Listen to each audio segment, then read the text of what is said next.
Chapter 1. Our story begins on May the 24th, 1863, at a little house in Hamburg, Germany.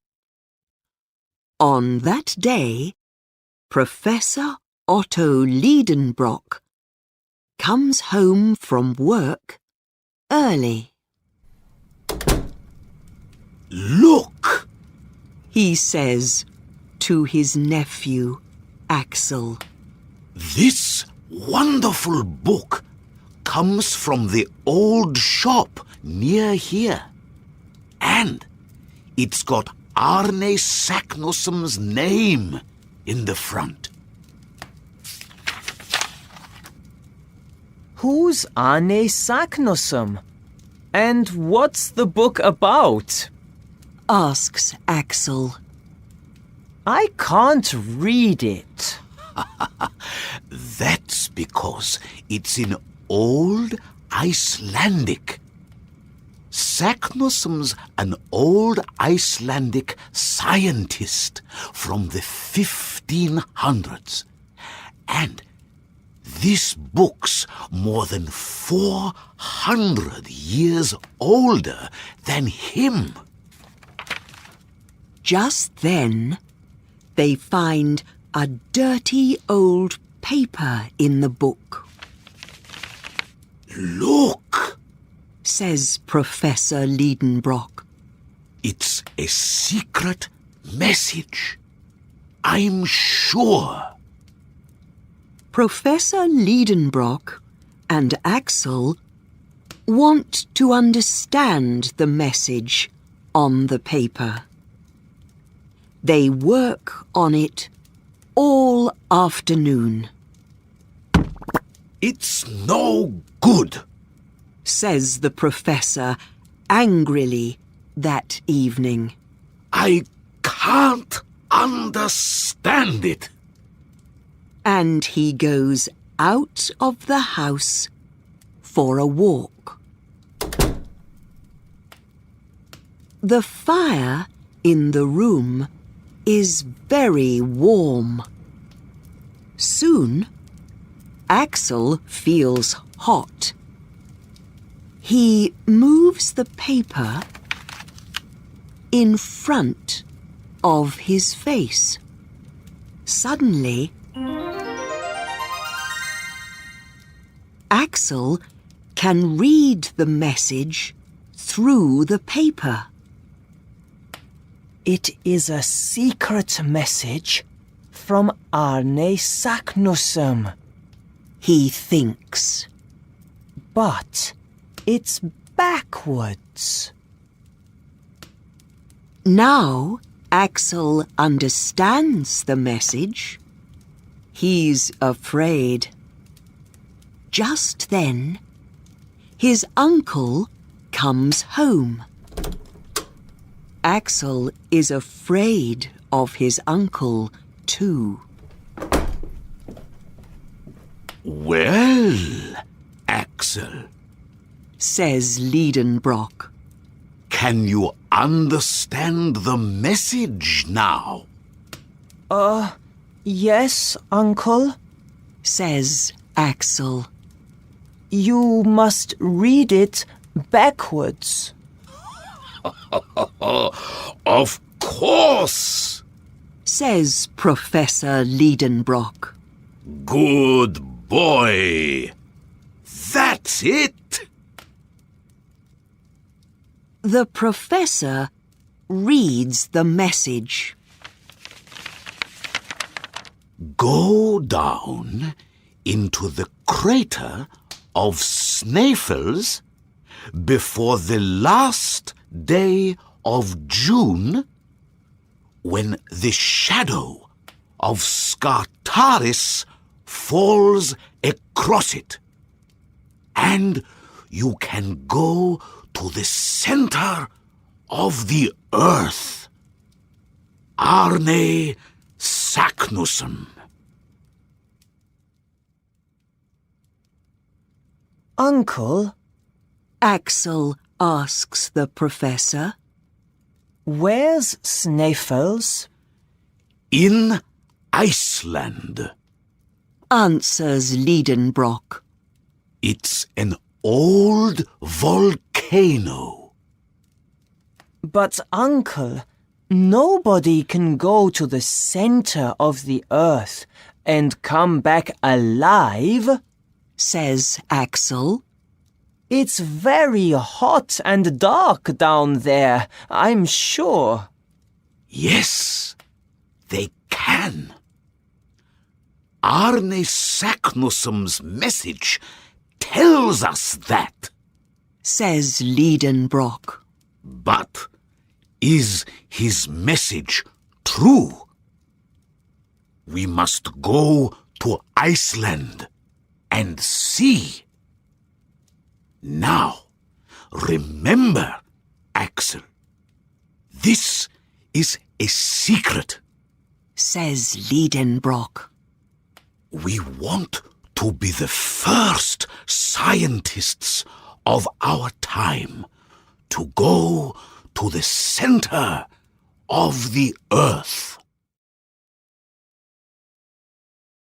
Later, Axel meets his fiancée, Gräuben. He tells her about his uncle's secret plan to go to the center of the earth. I don't want to go, He says. I want to stay here with you. Of course you must go.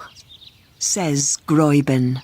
What a wonderful journey. And when you come back, you can marry me. All the next day, Liedenbrock and Axel get different things for the journey. At last, late that evening, everything is ready. At 5:30 the next morning, the professor and Axel leave for Iceland. Goodbye, Axel. Says Gräuben. Remember, I'm waiting for you. Be quick, Axel. Calls Liedenbrock. Our train leaves Hamburg at 6 o'clock. We must be on it.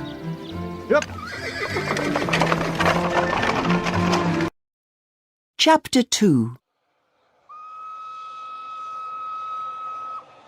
Professor Liedenbrock and Axel take a train to Denmark. They've got a lot of luggage.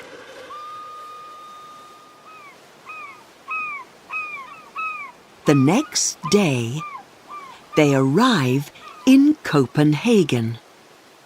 There, Liedenbrock finds a ship. They sail across the sea to Iceland. Liedenbrock feels bad because there's a storm at sea.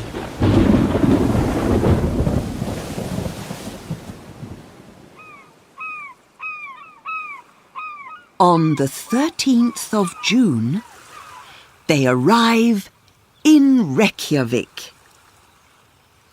When they get off the ship, they can see a mountain. Look over there, Axel. The professor says excitedly.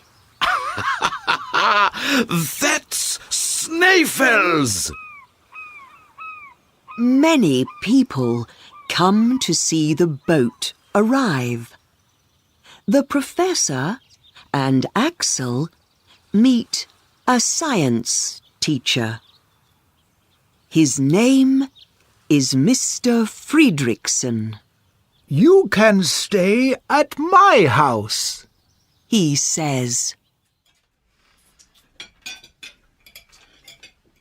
In the evening, the professor and Fredriksson talk about Iceland. There are lots of interesting things for a scientist to see in Iceland, says Fredriksson. Really? Answers the professor. He doesn't want to tell Fredriksson about his plan. Yes. Do you know Snæfell's? Asks Fredriksson. It's a volcano. A volcano? That is interesting. Nephew, we must visit this Snæfell's mountain.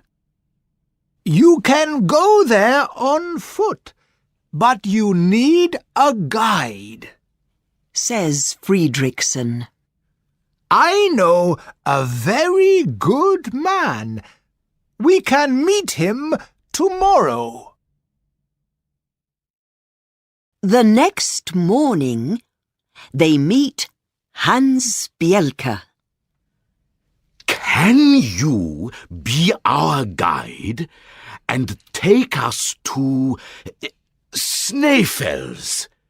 Asks the professor. We must arrive there before the 30th of this month. Yes, Answers Hans. I can. Soon their luggage is ready. They take a lot of food and water with them. On the 16th of June, they leave Reykjavik. Lidenbrock and Axel are on horses. Hans walks in front, and 2 more horses take the luggage.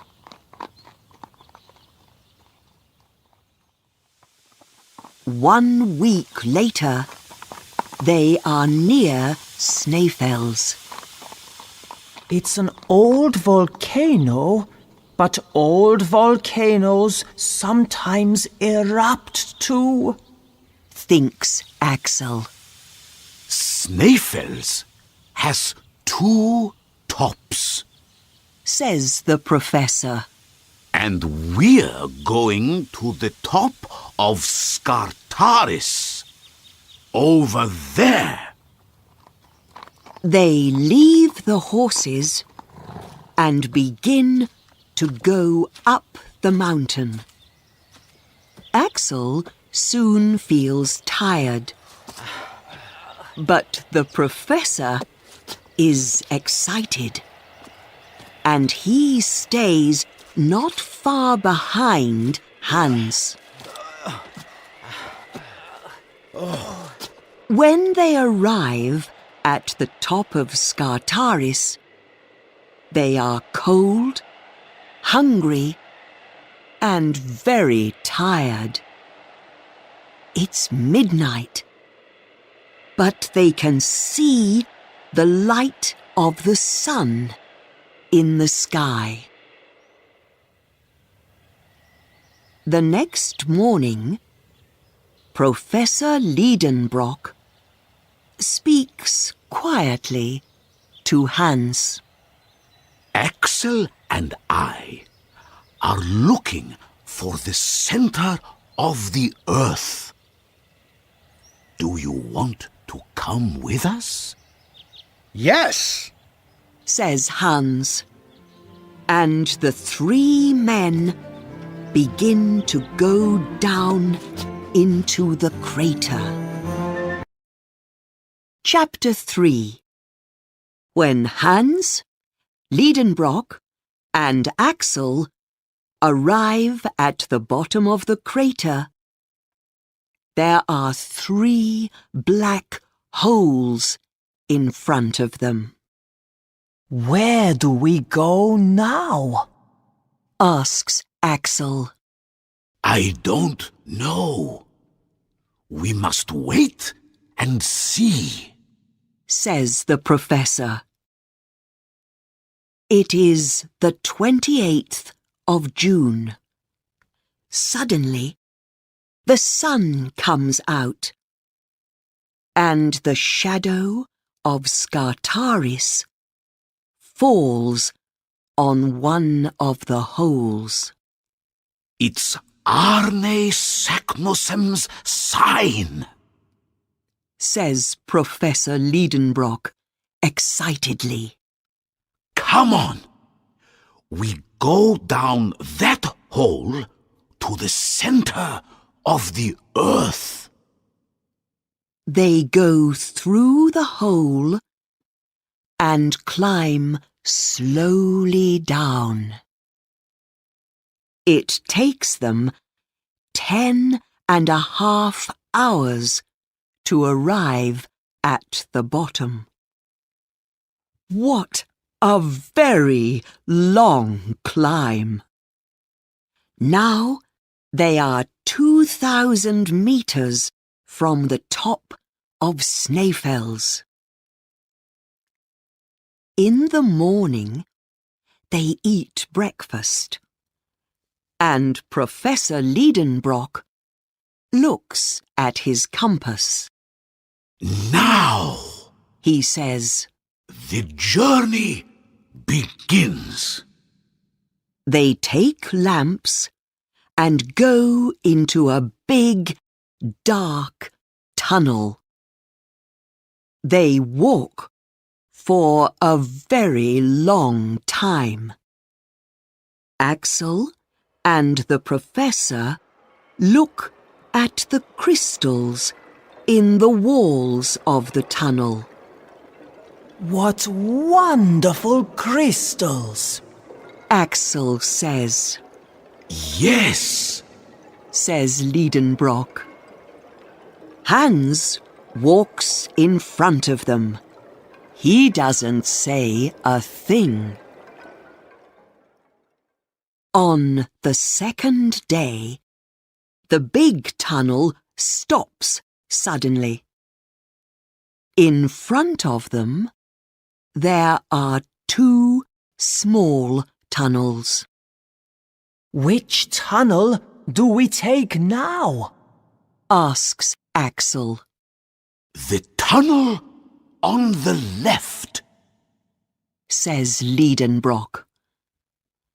They go into the new tunnel. Slowly, they walk down it. But sometimes, the tunnel goes up for a time. Uncle, perhaps this is the wrong tunnel. It's going up, Says Axel. But Liedenbrock doesn't listen. And he doesn't stop. After 5 days of walking, the tunnel stops. We must go back. Says Professor Liedenbrock angrily. But Axel is worried. We haven't got any water, He says. They go back to the first big tunnel. Now, they go down the small tunnel on the right. But they can't walk very well because they are all very thirsty. That night, Axel is sleeping when he hears a noise. He opens his eyes at once and sees Hans. Their guide is walking away with the lamp. Where's he going? Maybe he's leaving us. Thinks Axel. He closes his eyes again, tiredly. An hour later, Hans comes back. Water. He says quietly to Liedenbrock. Come. Axel, get up! Cries the professor, and they quickly follow Hans. After some time, they can hear water through the tunnel wall. Hans makes a hole in it.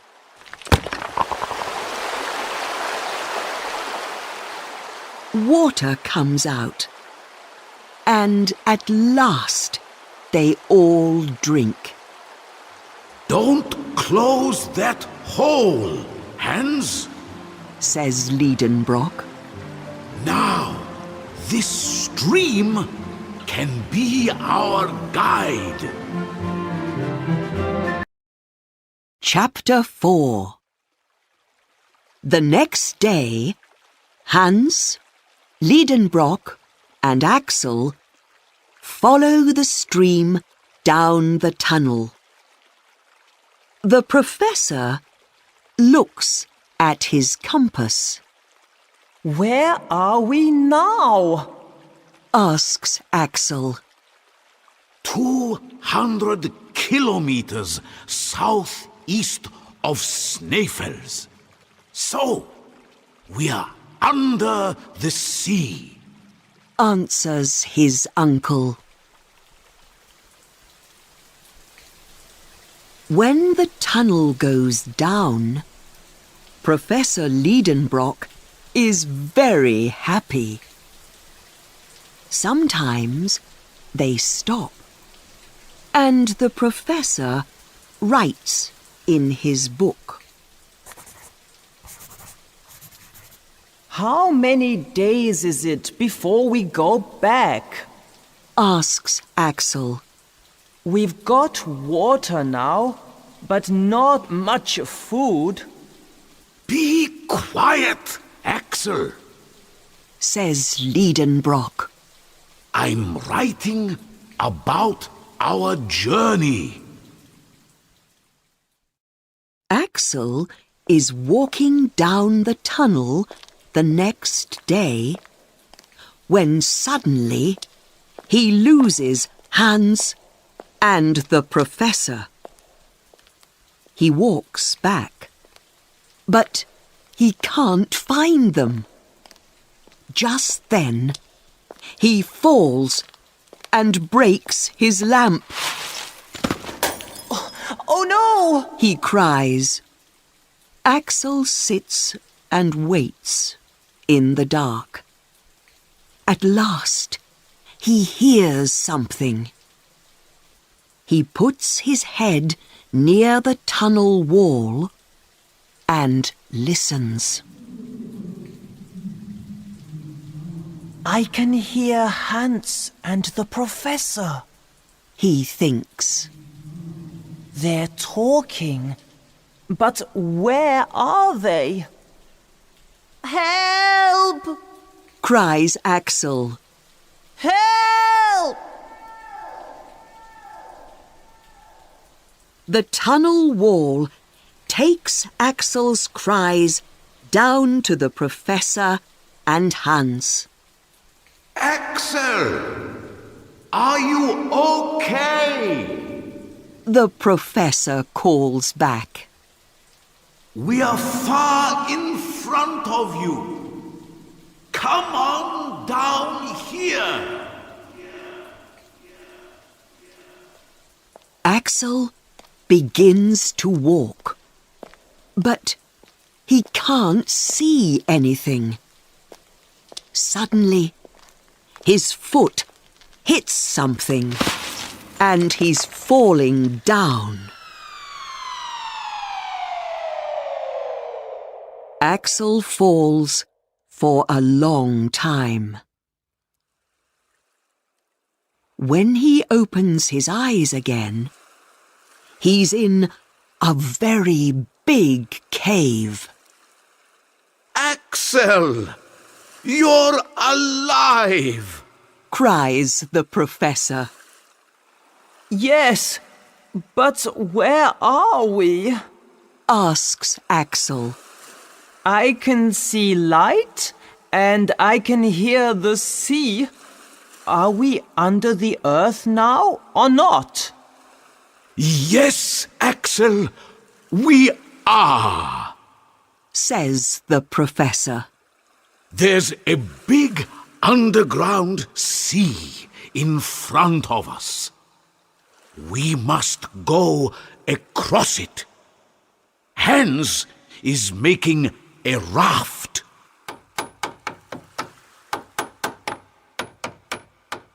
Soon the raft is ready. They put their luggage on it and begin to sail across the underground sea. They sail for many days, but they don't see a thing.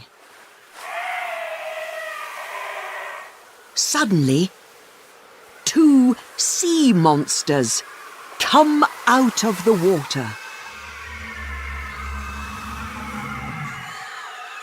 They're fighting.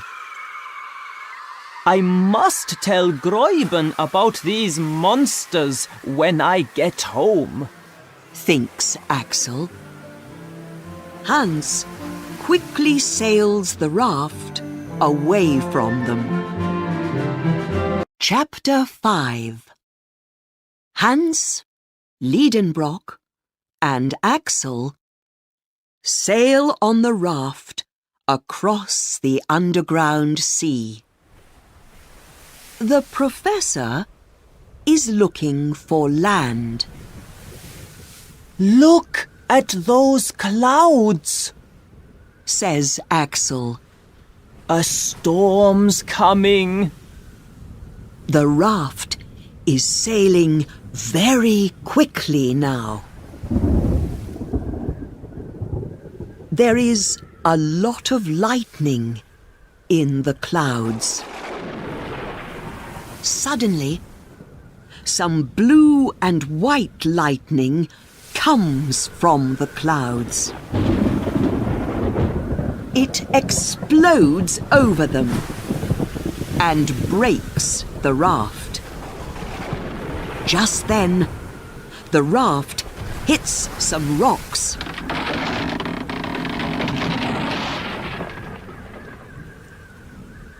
At last, they are back on land.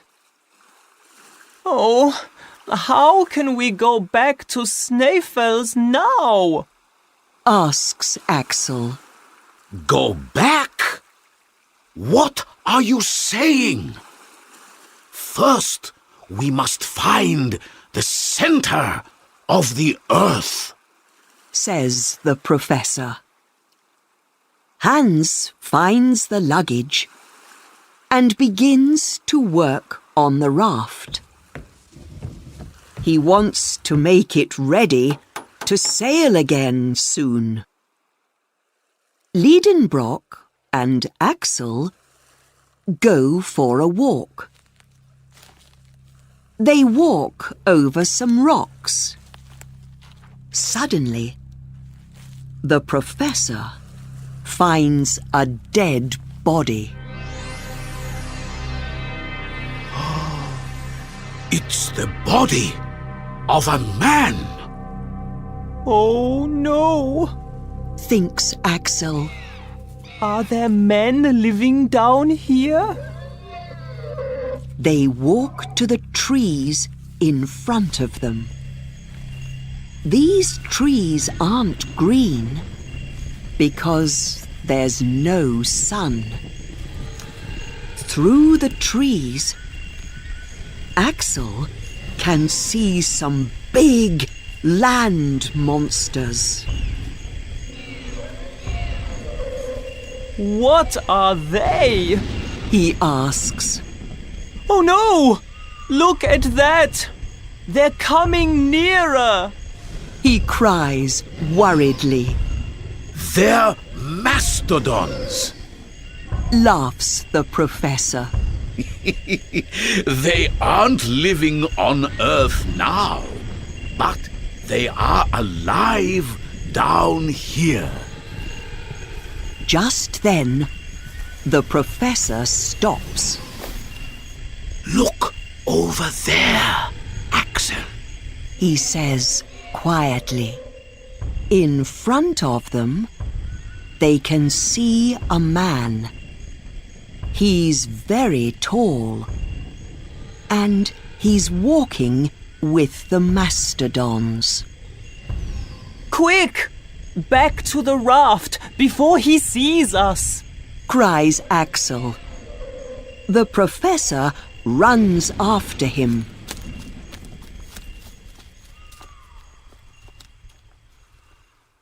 Not far from the raft, Axel sees something on the ground. It's an old knife. Is that your knife on the ground? He asks the professor. No. Answers Liedenbrock. He takes the knife in his hand. But let's see. Why is it here? Perhaps I know. Liedenbrock looks carefully at the rocks near them. Soon, he finds something interesting. Look, Axel. The letters A.S. for Arne Saknussem, says the professor. It's a sign from his journey here in the 1500s. We must go down this tunnel now. After that, Liedenbrock and Axel go back to the raft. All their luggage is on it, and the raft is ready to sail. Quickly, Hans, says the professor. Let's sail to those rocks over there. When they get to the rocks, they can see the tunnel with the letters A.S. next to it. Let's go into this tunnel and follow Arne Saknussem, says Professor Liedenbrock. They take the lamp and go into the new tunnel. Soon, they come to a very big rock. It's in the center of the tunnel. It's no good, says the professor. We can't go through the tunnel. This rock is stopping us. Just then, he remembers the gunpowder in the luggage. Let's blow up the rock, he says. Then we can follow Saknussem. Chapter 6. Hans goes back to the raft and brings the gunpowder. He puts lots of it near the rock. He takes the lamp and lights the gunpowder. Then Liedenbrock, Hans and Axel get on the raft quickly and sail away from the tunnel. 3, 2, 1. A few minutes later, the rock explodes. Suddenly, the seawater runs through a big hole in the cave wall, and the raft goes with it. Down, down, down. The raft goes down with Liedenbrock, Hans and Axel on it. Minutes later, the raft is moving very fast through a big tunnel. Liedenbrock lights the lamp, and Axel can now see the luggage. We haven't got much food there, he thinks. Then the raft goes over a waterfall.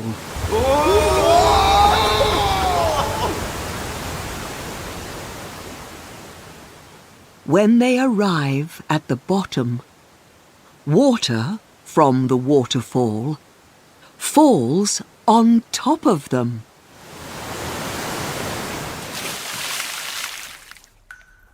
Everything is dark and very quiet there. Am I dead? Thinks Axel. Hans lights the lamp again. They are in a small tunnel. They can see. Look! We're going up now! Says Liedenbrock excitedly. Up? Asks Axel.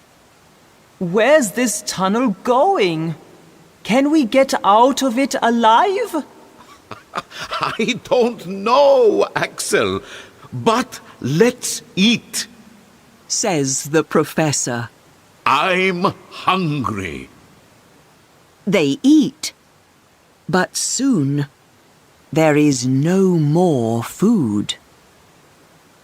It's hotter and hotter in the tunnel now, and the raft is going up the hot tunnel very quickly.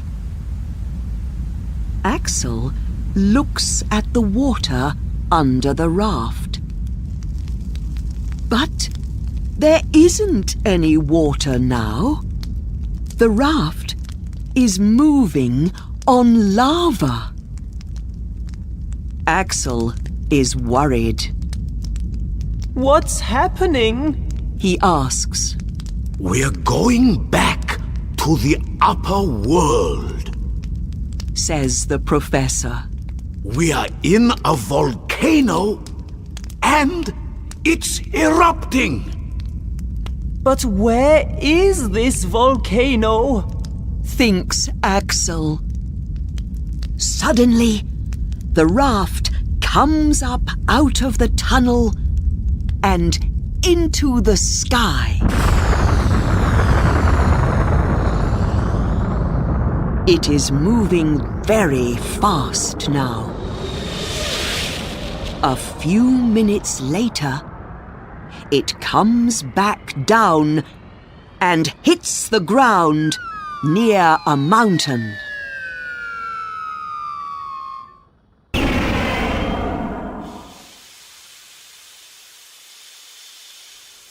Oh, are we back in Iceland?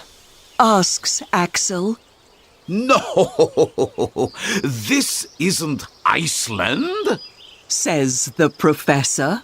Everything's green here. Come on. Says the professor. This lava's very hot. Let's walk away from the mountain. Liedenbrock, Axel and Hans get off the raft and begin to walk quickly away from the volcano. Soon, they see a small boy under a tree. What's the name of this volcano? Liedenbrock asks the boy in a number of different languages. Finally, the boy understands when the professor speaks in Italian. Etna! He answers. So, we're on Etna in Sicily, in the south of Italy. Says the professor. That's 5,000 kilometers from Snæfell's. Hans smiles for the first time on their long journey. After that, they take a boat back to Germany. When they arrive at the professor's house in Hamburg, Gräuben is waiting. Now you're a hero, Axel. She says. Please, don't leave me again. Soon, Hans says goodbye and goes back to Iceland. Professor Liedenbrock writes a book about his journey to the center of the earth. After that, he's a hero for scientists across the world. And Axel is the happiest man on earth when he marries Gräuben.